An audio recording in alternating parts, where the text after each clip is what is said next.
Sugar will caramelize and burn very quickly, and you can just let pure carbon in there, you know. The salt will not burn. You can put salt and it will not burn. It just won't. You won't molten it. You won't melt it either. So it's ionic bond, high boiling point, high melting point. If I have salt, sodium chloride, and I try to conduct electricity, if I have a chunk, will it conduct electricity? No, all the electrons are being used up, right? They are right there, they are bound.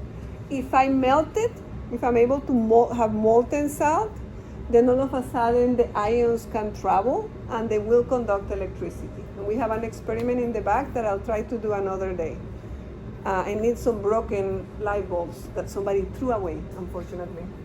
So, yes, if you have molten salt, you will conduct electricity and you will conduct because the ions can travel. So it will not, it's a poor conductor of heat and electricity.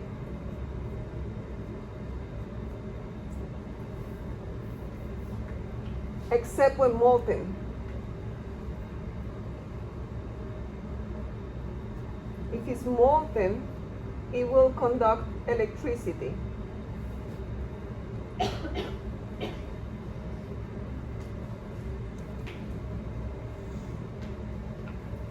There is another thing that can happen if you have salt and you pour it in water. What's going to happen? What does dissolve mean? So that's what I'm going to take this off for a little bit. So dissolve, this is salt, right? This is what's inside that thing. That's salt. So all have that structure. When I dissolve it, do I just break it up into chunks, randomly chunks? Do I break it up into sodium chloride chunks? Or does the water break it up into sodium and chlorine? What do you think? Sodium and chlorine? It does. Sodium and chlorine ions. So when you have that, you're going to have, let's say, the chlorine, right? And then you're going to have a water molecule that is going to be attracted to that chlorine ion. And this is your water molecule. The water molecule has an oxygen and two hydrogens, right? Water molecule has an ionic or a covalent bond. Covalent because it's two nonmetals, right? However, is it even like in chlorine gas? In chlorine gas, this attraction is between Marshall and his twin brother, right? Who is stronger? Neither, right? Because it's you and your twin will have the exact same pull, so it's 100% covalent. The electrons are going to go between one and the other, and they're going to be shared. So any electrons that have to be shared are just going to be evenly in both sides. Here, you have oxygen on one side, and you have hydrogen on the other.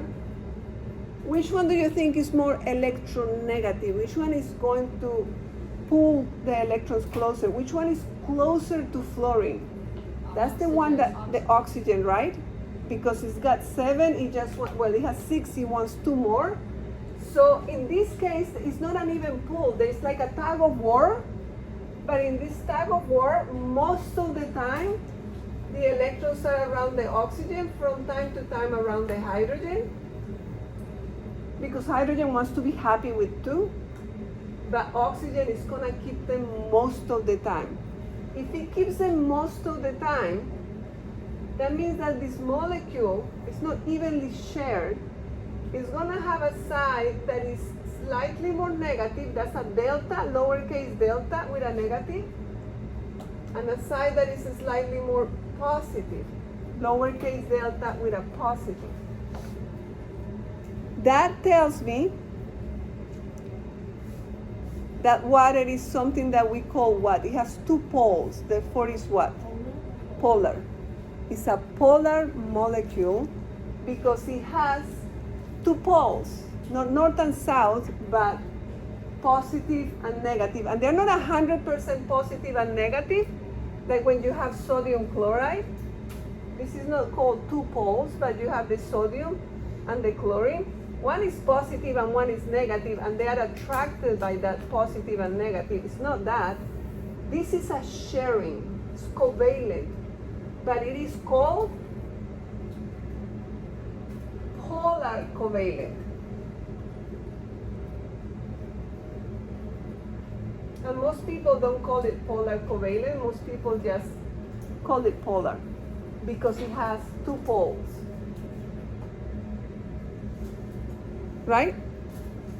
Now, if you had to guess what side of the water will be attracted to the chlorine ion, to the chloride ion, the what? The hydrogen side.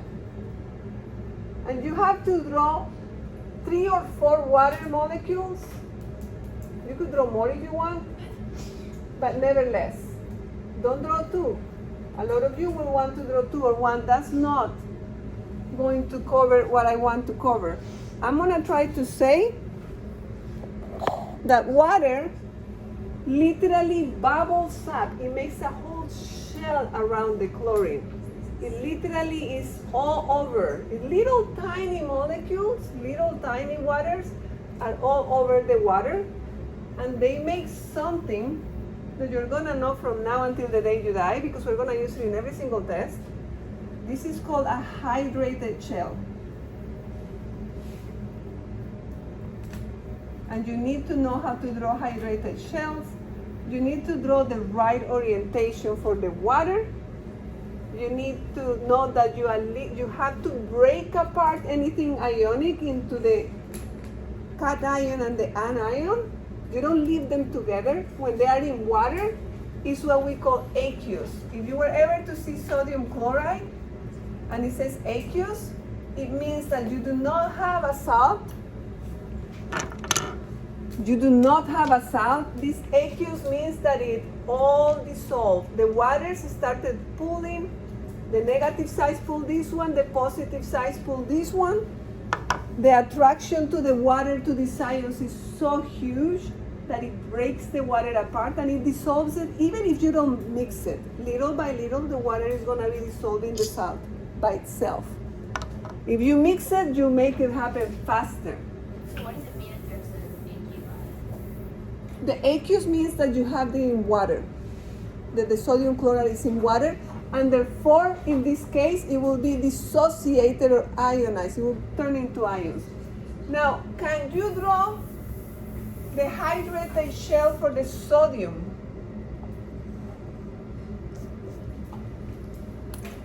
The sodium is going to keep its size as an ion, and we'll talk about the sizes in a minute. But what side of the water is going to be facing this positive sodium? The oxygen. Again, you have to draw 3 or 4.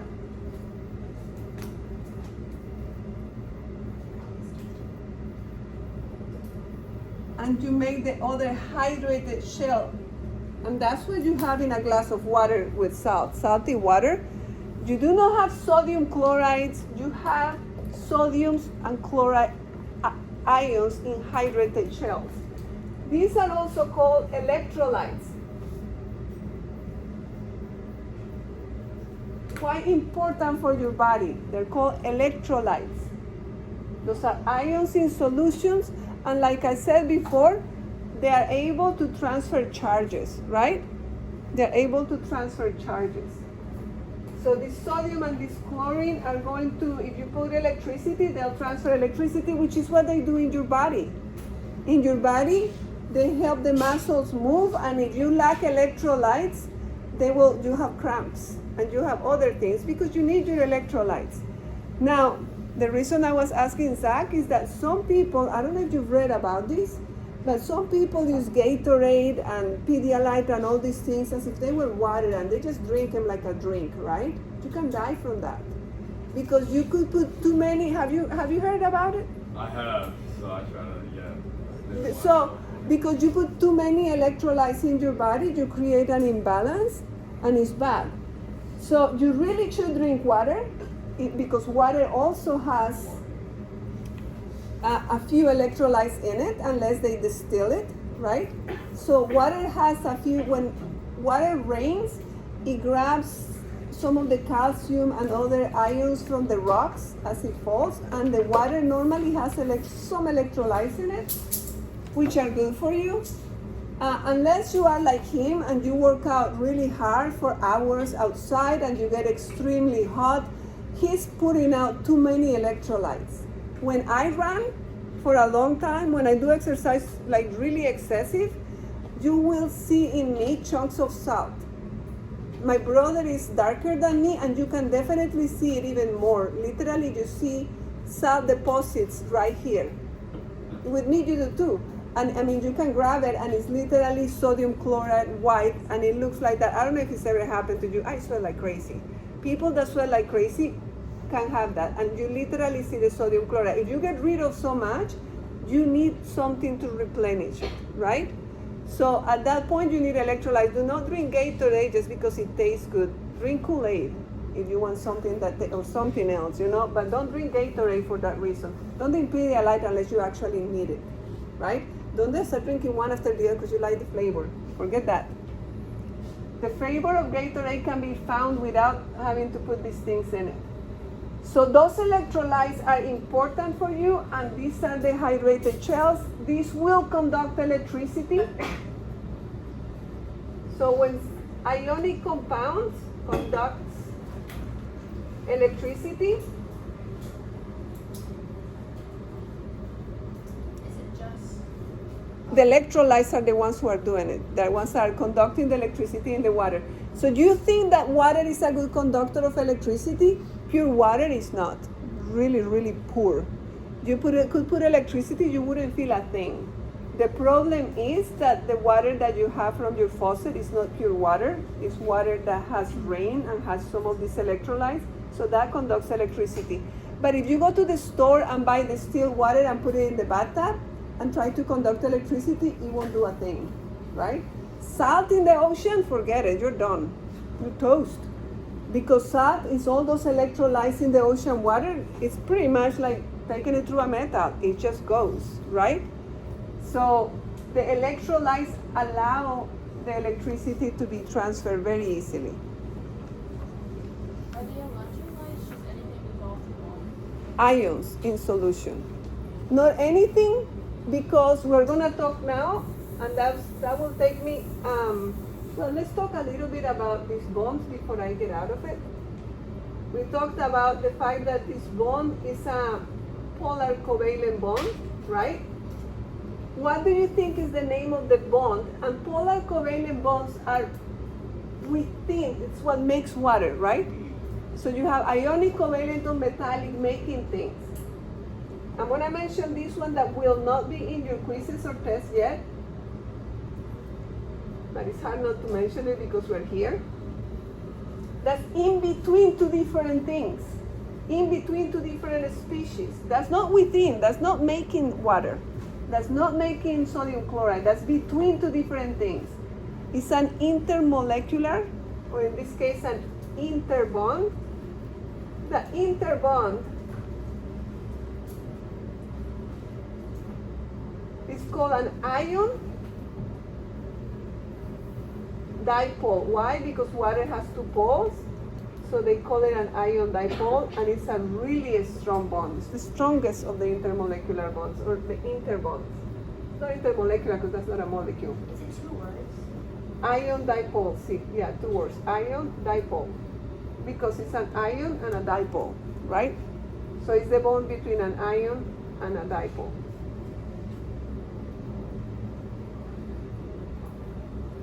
Any questions up to now? So the interbond are between the sodium. Yeah, it's in between things. It's like the interstate is between two states. Interbonds, like when they talk about hydrogen bonding, is between two waters, not within the water, which is a really big misconception. People, I don't know if any of you put hydrogen bonding, but that's a really common answer in years past.